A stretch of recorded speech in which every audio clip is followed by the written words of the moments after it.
El jueves 19 de mayo de 1977, una bebé decidió nacer en la Villa del Cerro, fruto del matrimonio de Mabel Iglesias y de Carlos Oreiro, que la llamaron Natalia Marisa. Lo que está claro cuando tenía apenas 10 meses, ser la inquieta de la familia y dedicar gran parte de su tiempo a romper los juguetes de Adriana, su hermana 4 años mayor, y a vestirse con los vestidos de su tía jugando frente al espejo. Natalia creció influenciada por la genética de sus bisabuelos músicos, del gusto de sus padres por lo clásico y por la lírica, y garroneando cassettes a los tíos para grabar música de la radio. Era chiquita cuando corría a la casa de una amiga para tocar un pianito de juguete, soñando con una meta clara: triunfar. Algo que se le nota en la mirada. Se escapó a ver a los Ramones en Chile cuando tenía 14 y con su manía de tomar siempre la sartén por el mango, grabó comerciales, entre ellos uno que le volvió reconocida por su figura. Fue Paquita de Yuya y se mandó a Buenos Aires para exigir lo que le correspondía, convencida de que era más que una cara bonita. No la trataron bien al principio. Le costó hacerse un lugar donde no suele haber lugar para nadie, pero como toda hincha de cuadro chico, Rampla Juniors en este caso, se metió de prepo. En poco tiempo se convirtió en estrella no solo en Argentina. Triunfó en Israel, Asia y Rusia, donde es venerada como una estrella. Natalia Oreiro se convirtió en el sinónimo del éxito como cantante, como actriz, como diseñadora de ropa, como lo que se le diera la gana. Un día paró el carro, conoció al frontman de Divididos en clases de yoga y lo invitó a su casa ofreciendo una cena vegetariana. Ricardo Mollo, un pesado del rock argentino, se levantó de la mesa y solo probó el postre. Nadie supuso que dos personas aparentemente tan distintas pudieran tener algo en común, pero llevan 20 años juntos y Merlín Atahualpa eligió que fueran sus padres. Natalia, la nena del cerro que quería triunfar, nunca pensó que iba a ser famosa en Rusia, ni en ser madre, pero si, como sostiene, son los hijos quienes eligen a los padres, su hijo Merlín es la prueba de esa magia. Bienvenida. Muchas gracias. Bienvenida a casa. Gracias, muchas gracias. Siempre es lindo regresar. Gracias por estar aquí con algo que es una elección de tu vida, porque esto es un proyecto, un producto y un esfuerzo personal, ¿verdad? Totalmente. Siento que estoy cumpliendo un sueño. Yo soy fan, confesa, de Gilda desde que tengo uso de razón. En mi adolescencia me gustaba muchísimo y a través de distintos personajes que fui haciendo, como en Muñeca Brava, como en Sos mi vida, incluso en Solamente Vos, la reversioné y la homenajeé. Fueron varios los directores que quisieron contar esta historia, sí. Incluso llegué a leer guiones, pero siempre que llegaban al punto de los derechos no se podían conseguir. A mi criterio, muy correctamente, su hijo Fabricio siempre quiso preservar a su mamá y a él incluso.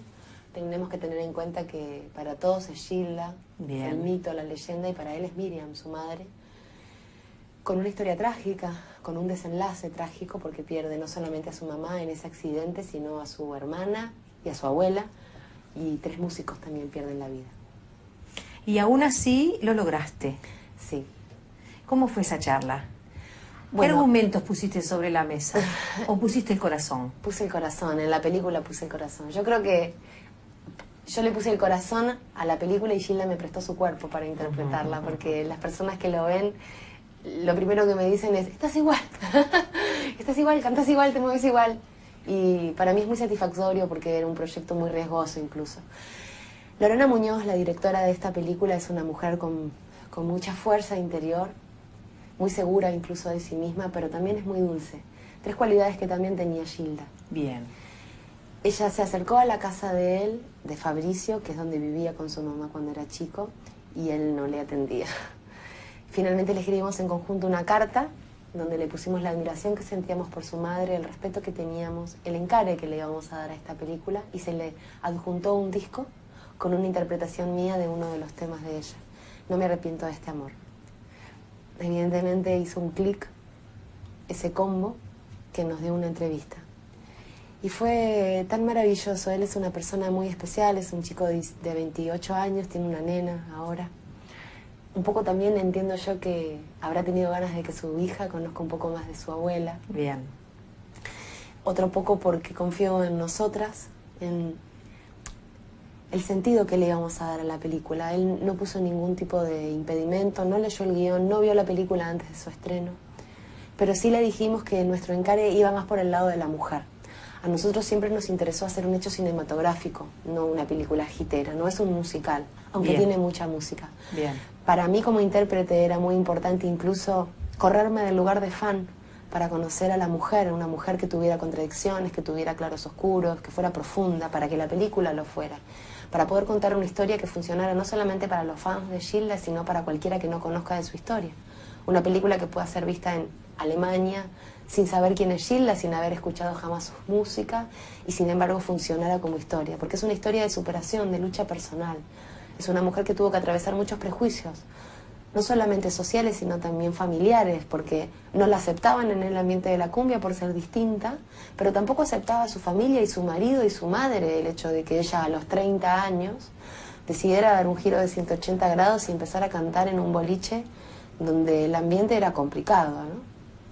Y de alguna manera eso se despega totalmente de lo que podía ser el rol de la maestra. Totalmente. Que era como un rol tranquilizador. Era esa primera vocación que podía ser empática con una familia que decía, sí, maestra sí, ahora eso otro no. Eso otro, cantar con una minifalda en un boliche a la noche, no. Su madre era concertista de piano, Claro. incluso. Sin embargo, yo creo que parte de la magia de Gilda, de lo que transmitía en el escenario y su forma tan dulce de cantar, tiene mucho que ver con la maestra jardinera. Porque ella, si bien usaba unas minifaldas de vértigo, que yo tuve que pegarme para que no se me quedaran de bufanda, era sexy pero nunca fue provocativa. Y le hablaba a su audiencia con una dulzura. Les hablaba para que crean en sus sueños, para que no pierdan las esperanzas, les hablaba de no perder el trabajo. Pero parecía que estaba hablándole a sus alumnos, ¿no? Porque era tan dulce, en un ambiente tan machista, Bien. donde la mayoría de las chicas que seguían a los músicos carilindos, pelilargos, comenzaron a seguir a las mujeres a través de ella. Y los hombres, que siempre quizás eran un poco, ¿no? Como más, a ella la veían como un ángel, porque desprendía eso ella sobre el escenario. Siempre tuvo esa energía. Ahí aparece la Gilda del Milagro. A ella se le empiezan a adjudicar ciertos poderes estando viva. Eso también es un pasaje que atraviesa la película porque obviamente no podíamos obviar porque es parte del mito y de la leyenda. Sin embargo, el punto de vista de la película siempre es el de ella. Esto para mí es un gran acierto de su directora y guionista porque Lorena además escribió el guión. Y ella nunca se hizo cargo de eso que depositaba la gente en ella y que pedían que les cure, que la toque. Siempre decía que si su música servía para hacerle bien a alguien en un mal momento de su vida, bienvenida sea la música. Pero que los que curaban eran los médicos. Ni ella ni su música tenían ningún tipo de poder. Le hacía un poco de ruido. Claramente, al dejarnos tan joven, en el mejor momento de su carrera, la gente la idealiza y la coloca en un lugar de santa y se le adjudican muchos poderes. Que yo no veo mal, creo que cada uno tiene el derecho de poner la fe donde quiera, ¿no? Y la gente se aferra a cosas que le hacen bien. Sin duda que ella y su música le hace bien a mucha gente. Y lo lograron, lo lograste. Esta fruta está en tu mano. ¿Qué quieres hacer con ella? Que la conozca el mundo entero. Sí. Hablaba recién de Alemania. Estoy pensando en esos rusos que son cautivos de Natalia Oreiro hasta ahora. ¿Sabes que vinieron al Avant Premier que se hizo en Buenos Aires? 5 chicas de Rusia, 3 de Ucrania y 2 de República Checa. Y bueno, obviamente saben que yo soy fan de ella y con lo cual se ponen muy contentos de que finalmente... Porque hay gente que de repente me dice, qué bueno que lo pudiste hacer, pero no por la película, porque Bien. vos siempre dijiste que lo querías hacer. Claro. Eso es re lindo, porque nunca me detuve a sentir que alguien se podía poner contento porque yo lograra conseguir un sueño, ¿no? Pero canto a Gilda desde hace mucho tiempo en mis giras. Es más, Naya Natalia, un documental que hicimos con Martín Sastre, que seguramente estrenemos en el próximo tiempo aquí en Uruguay, muestra en uno de sus pasajes distintos lugares de Rusia, de Siberia, chicas bailando bajo la nieve una canción de Gilda. Entonces bailan cumbia con un video que yo mandé. Y es precioso porque ellos claramente no la conocían a Gilda, la conocen a través mío, pero saben de mi pasión por ella y hoy les encanta el género. Israel. Israel también vamos a ir ahora a fin de año. Voy a cantar a Rusia y a Israel en diciembre. Una gira preparada y amparada también por una banda musical que te acompaña. Bueno, esta es la banda de sonido de la película que ya salió. increíblemente está en el puesto número 1, yo no me lo esperaba, hace mucho que no editaba. Y además de tener todas las canciones de la película, tiene 3 temas que no están dentro de la película, que son 3 homenajes, y el último de ellos es el número 13, es Corazón Valiente, cantado con el gran Rubén Rada, a dúo conmigo y tocando percusión uruguaya. Y para mí este va a ser el tema del verano, escúchenlo porque me encanta cómo quedó. Claramente no está en la película porque no hay ninguna conexión entre Rada y Gilda, pero sí conmigo, que soy uruguaya, que lo súper admiro y lo quiero un montón, y él tuvo la generosidad de cantar junto conmigo. Natalia, y además de la complicidad de Rada, ¿conseguiste la complicidad de Moyo? Sí, bueno, él me acompaña a todos mis proyectos, yo todo el tiempo estoy preguntándole, pidiéndole consejos. Sin duda que para la producción del disco también su visión fue súper interesante. Yo tuve que desandar mi propio camino musical para poder interpretarla a ella, porque está tan presente su interpretación en la gente que no podía hacer ruido si escuchaban a Natalia Oreiro. Entonces yo tuve que aprender a respirar como ella, a tener su mismo color de voz, a frasear la parte melódica. Fueron muchos meses de trabajo. Ricardo además me acompaña en uno de los temas, que no es un tema de Gilda, pero sí la directora quiso poner un tema de los Beach Boys, que se llama Solo Dios Sabe. En español es la versión y él me acompaña con la guitarra. Y además me enseñó a sacar en guitarra varios de los temas de Gilda, porque ella componía en guitarra porque su padre le había enseñado a tocarla. De ahí es que le viene la pasión por la música. Y entonces se ve en canciones como No me arrepiento, Se me ha perdido un corazón, que se hace en piano, ¿cuál más? 2 más, que ahora no me acuerdo. Bueno, varias canciones se ve como ella compone, y la compone en guitarra, y eso claramente me lo ayudó. ¿Y actúa Moyo? Hay un... Se me escapó. Sí, hay como un cameo, sí, muy gracioso, con pelucas, de un cantante de cumbia. Es que él venía siempre a la filmación, entonces un día la directora le dijo, ¿no querés actuar? Y él tiene mucho humor, y le encanta, y bueno, se puso la peluca y sí, pasa y me hace un comentario. Esto no es un documental. No. Tiene aportes que son de índole documental, porque esta es una historia que está apegada a la historia real, pero justamente no es un documental. Tampoco es una ficción, y tampoco es una cantante haciendo de otra cantante. Esto es un producto original, propio, con características únicas. Obviamente que esto es una misión cumplida para Natalia Oreiro. ¿Y ahora qué? Ni idea. Me puse tanto en esto que ahora me quedo como... ¿Pero qué con Gilda? Porque de alguna manera hay que verla transitar, hay que verla rodar. Sí, ahora la película es de la gente. Bien. Todo lo que podíamos hacer previo al estreno lo hicimos. El trabajo de producción, de postproducción, fue increíble. Y ahora queda ver qué le pasa a la gente. La repercusión que estamos teniendo de la avant premiere, de los críticos de cine, ha sido muy buena, muy emotiva, de su familia. Creo que para mí fue misión cumplida que su hijo me diga que vio a su mamá en la película. Para mí fue muy fuerte y lo celebro muchísimo. Y ahora a soltar, a sacarme el traje de Gilda. Seguramente la siga cantando porque lo he hecho siempre, porque además tenemos la banda de sonido que salió con mucho éxito, y entiendo que también la gente quiera que eso suceda en vivo, así que es muy probable que venga al Uruguay también a interpretarla. Estuviste cerca del guión, estuviste cerca de todo. Me imagino que capaz que las Oreiro hasta metieron la cuchara en el vestuario. Bueno, un poco porque en realidad el diseñador del vestuario de la película se llama Julio Suárez, que es genial, es uno de los mejores realizadores de cine, pero hubo un vestido que quise hacer yo en mi taller, por darme ese gustito personal, que es el último que utiliza en la película ella, y que fue con el último que a ella se la vio actuar, es uno blanco de vinilo. Así que de alguna manera también estuvimos presentes allí. O sea que cumpliste con todas las etapas o las maneras que tiene una persona de homenajear a otra. Sí. Ponerse sus zapatos, ponerse su vestuario, sí. Hablar con sus afectos. Eso fue importantísimo. Tratar de hacer su mundo, de conocer sus lugares. ¿Estuviste en su tumba? Sí, fui al cementerio de la Chacarita. Yo personalmente siento que los lugares son lugares y que el espíritu en realidad nos acompaña, con lo cual sé que ella no está ahí, pero sí hay depositado en ese lugar mucho afecto por sus seguidores.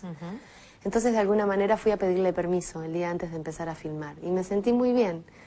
pero eso era algo que yo hacía diariamente. Yo estoy convencida de que ella me eligió y que además está viendo todas estas notas que estoy haciendo y que estuvo presente en el avant premiere y que está re contenta y que se está matando de risa. Para mí no es casual que a 20 años de su muerte finalmente hayamos podido cumplir con esta película. Esas cosas que suceden mágicamente. Y además, claramente sus músicos que formaron parte de la película y de la banda de sonido, los sobrevivientes al accidente, también lo sintieron muy presente a ella durante toda la filmación. ¿Te lo llevas de viaje? Sería buenísimo. Todavía no está definido eso, pero Bien. si surgiera la posibilidad de interpretar más temas de ella, me encantaría, porque sería una linda manera también de volver a unirse. Esta película además los unió, porque ellos quedaron separados, cada uno siguió su camino, algunos dejaron de tocar. Incluso las mejores amigas de ella pudieron conocer a la nieta de Gilda a través de esta película, porque su hijo se la llevó, y entonces siento que en un punto es una película sanadora. Bien, una reconstrucción de una trama que había quedado rota y en el momento más trágico también por el dolor. ¿Vas a dirigir ahora? No, no ahora. En realidad es un sueño, otro de los que yo tengo, pero es muy a futuro. Todavía estoy juntando experiencia y coraje para encarar un proyecto personal. Estoy buscando qué contar, qué decir, que creo que es lo más importante para dirigir, tener algo interesante para transmitir, y creo que todas las películas que fui haciendo a lo largo de estos años me van a dar cierta seguridad, porque uno nunca sabe, ¿verdad? Natalia, ¿llegarías a ser Evita? No. Me va a matar Martín. Es un proyecto que tiene Martín. No sé, no me quiero cerrar a esa posibilidad. Me han ofrecido en otros momentos hacer películas de Evita. No sé por qué nunca quise hacerla. Me encanta su figura, me parece más que interesante, pero no sé, Martín igual es Martín Sastre, estoy hablando de él. Es muy amigo mío y él tiene un proyecto muy interesante y una mirada muy particular, él lo es. Y claramente él quiere que yo sea su Evita. Va a tener que convencerme. Podemos empezar esta tarde, ¿qué te parece? No, hace rato que ya viene intentando. No, ¿Nosotros podemos votar? ¿Y vos qué decís? Ah, que sí. Yo digo que sí, porque hay una completitud. De alguna manera, Gilda creo que es un personaje a cierta escala, pero su enorme repercusión tiene que ver con ese tipo de vínculo, que quizás sea un vínculo que se genera en la Argentina. Puede ser. Y que quizás yendo desde el Uruguay sea interesante poder hacer una mirada y apropiarse de eso. Puede ser. 2 veces me convocaron directores para interpretar a su figura. No sé por qué. Pero ellos estaban convencidos de que lo tenía que hacer y yo no me animé. En su momento lo que yo decía es que estaba muy interesada en la figura de Juana Zurduy. Mira. Que es una libertadora latinoamericana que me interesa mucho. Y entonces sentía como que era demasiado pretencioso ya en mí querer hacer a Juana Zurduy, como además también ponerme en la piel de Evita. Lo que pasa es que después de Camila, Sí. interpretada hace ya tiempo, yo creo que Juana Zurduy también merece un lugar y no estaría nada mal. Juana Zurduy tiene una Triangular historia esas tres increíble. mujeres. Sí, bueno, es mucho. ¿Para qué? ¿Para una misma actriz? Para una vida que recién empieza. No, ya sé, pero hay tantas buenas actrices que yo cargarme semejantes íconos culturales. No hay que olvidarse que usted es la madre de Atahualpa. Es verdad, pero además yo quiero hacer a Juana de Ibarburú. También. ¿Sabes qué? Decís, bueno, ¿quién más querés hacer? Me falta idea Vilariño y ya. Bueno, y estaríamos hablando del mejor poemario de amor o del desamor Totalmente. de toda nuestra civilización, por lo menos la civilización del Río de la Plata. Absolutamente. ¿Querés hacer a Juana? ¿Está Sí. decidido eso? Sí, siempre la admiré muchísimo y hay grandes posibilidades de que eso se pueda hacer. Bien, también. esa nueva lectura de esta Juana de las Tres Marías. Sí, exacto, el encuentro de las Tres Marías. Es muy Bien. interesante, porque a mí lo que me pasaba, que admiré siempre mucho su poesía y su prosa, no conocía su historia personal, una historia muy difícil, muy dramática, su vínculo con su hijo y con su marido, y es lo que más me atrapó también. Como una mujer, en esa época, siendo tan joven, fue condecorada como Juana de América por Unamuno, nada menos, entre tantos intelectuales y poetas del habla hispana, y cómo su entorno no la pudo acompañar. En cierto sentido, sucede mucho con las mujeres fuertes, que son amadas por el público, reconocidas por su talento, y su familia no logra comprenderlas o acompañarlas. En ese punto hay muchas similitudes. Pero para la niña Natalia Oreiro, Juana de Ibarburú es Juana de América. Por supuesto, La higuera, La lengua de diamante, tanto. Pero sin duda que ella tuvo un cambio importante en su escritura, ya de mujer adulta. Y creo que fue también su amor y su desamor que hizo tan interesante su escritura. Se modificó mucho, ¿no? Ella no es la misma, no era la misma jovencita a la última que terminó escribiendo. ¿Qué tenés para agradecer, Natalia? Todo. Tengo una vida hermosa. La verdad es que soy una persona que agradece todos los días. Sí, y son muchas las lindas oportunidades que se aparecen y trato de aferrarme a ellas y poder cumplirlas y desde mi lugar trabajar mucho para poder dar lo mejor de mí y crecer en cada proyecto. Pusiste tu casa en venta. Ya la vendí. ¿Y ahora? Me mudé. ¿Y este nuevo mundo que Está trae? buenísimo. Está buenísimo. Está buenísimo, sí. Yo trato de ser una persona desapegada. Me costó mucho igual, pero necesitaba más tranquilidad. Necesitaba paz, silencio, pajaritos, verde. Y eso en capital es más complejo. Entonces ahora que soy mamá, mi prioridad un poco es esa, poder salir a andar en bicicleta, estar cerca del río. Y en eso estamos. ¿La maternidad es un estado de gracia? Más o menos. Es compleja la maternidad. Hay momentos donde no sabes cómo hacer, estás aprendiendo todos los días, querés ser buena madre, buena profesional, buena amiga. Es compleja ser madre, pero bueno, yo trato de ser lo mejor posible como mamá. Siempre zafo con esto de pensar que son los hijos los que eligen a los padres. Bueno. Y en ese sentido, él me eligió a mí. Gracias por haber venido a tu Al casa, contrario. a presentarte ante tu gente. De alguna manera esto es una suerte de bendición, volver a la casa de uno, a los afectos primeros, a la gente con la que se compartió la escuela, Total. a la gente del barrio para recibir el sí, el vale la pena, el vas bien. ¿Te importa eso? Me importa hoy más mi propia percepción de mi trabajo que la percepción de un tercero. Cuando era más joven me importaba más la mirada externa. Ahora que voy conociéndome más y que todavía falta mucho para encontrarme, no sé si algún día lo lograré, soy mi primer crítica, pero también intento ser la primera persona que se dice, bien, lo conseguiste, qué bueno. Porque si no, no disfrutas la vida y se pasa tan rápido que sería una pena que los demás me digan, qué bueno tu trabajo y que yo no lo pueda ver. Yo sé cuando estoy mal y trato de reconocer cuando lo hice bien. Y creo que esta película es uno de esos momentos que debo de disfrutar. Se lo merecen las dos. Yo creo que sí. Gracias, Natalia. No, gracias a vos. No me arrepiento de este amor.